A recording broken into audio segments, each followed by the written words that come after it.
এই গল্পের সঙ্গে বাস্তবের কোনো সম্পর্ক নেই, তার জন্য বাস্তব এবং কল্পনাকে মাঝখানে রেখে এই গল্পটা শুরু করা যাক। এই গল্পটা আমার চ্যানেলে প্রথম ছাড়া হচ্ছে, তার জন্য সবাই একটু লাইক এবং সাবস্ক্রাইব করো। এই গল্পটা একটা ভূতের গল্প। এক সময় একটা দেশ ছিল, তার নাম ছিল শান্তিপুর। এই গ্রামে থাকতো এক সাহসী ছেলে, জিতু। জিতু ভূতে বিশ্বাস করতো না, কিন্তু এমন একটা রাত আসলো, সেই রাতে জিতুর সঙ্গে ঘটলো এক অদ্ভুত ঘটনা। সেই ঘটনা দেখতে গেলে এই ভিডিওটা পুরো দেখতে হবে।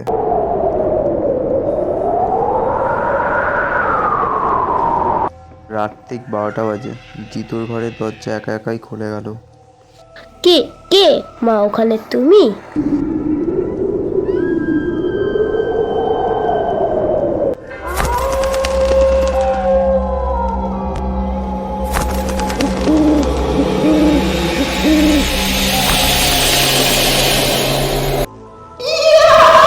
আমি এসেছি, আমি অনেক বছর পর। তুমি কে আর তুমি কেন এসেছো আমার ঘরে? ভূতটি ছিল এই গ্রামের এক জমিদার বাড়ির আত্মা।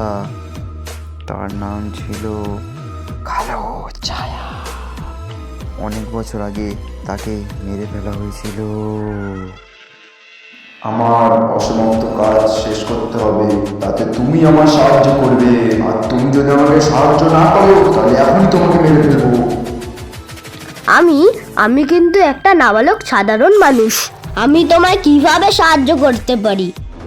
তুমি একমাত্র সাহসী ছেলে যে আমার এই উপকারটা করতে পারবে, তাকে আমি 100 ভোট দেবো। এরপরে রাহুল একটু মনের মধ্যে সাহস নিল এবং সে এবং ভূতের রাজা জমিদারের বাড়ির দিকে যেতে লাগলো।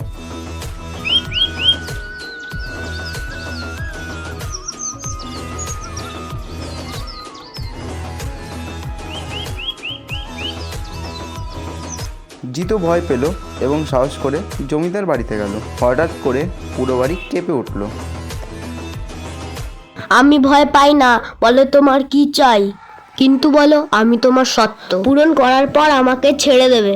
আর যদি আমাকে না ছাড়ো, তাহলে তোমার গায়ে আগুন লাগিয়ে দেবো। আমার সত্য সবাইকে জানাও, তাহলে আমি তোমায় ছেড়ে দেবো কোনো ক্ষতি না করে।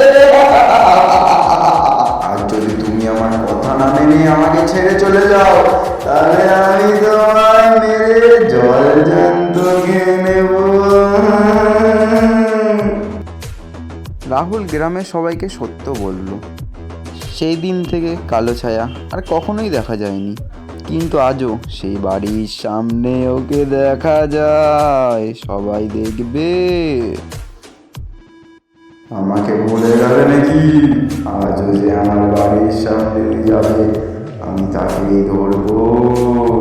পার্ট 2 দেখার জন্য কমেন্ট করো আর সাবস্ক্রাইব করা ভুলবে না, নাহলে তোমার বাড়িতে আমি চলে যাবো।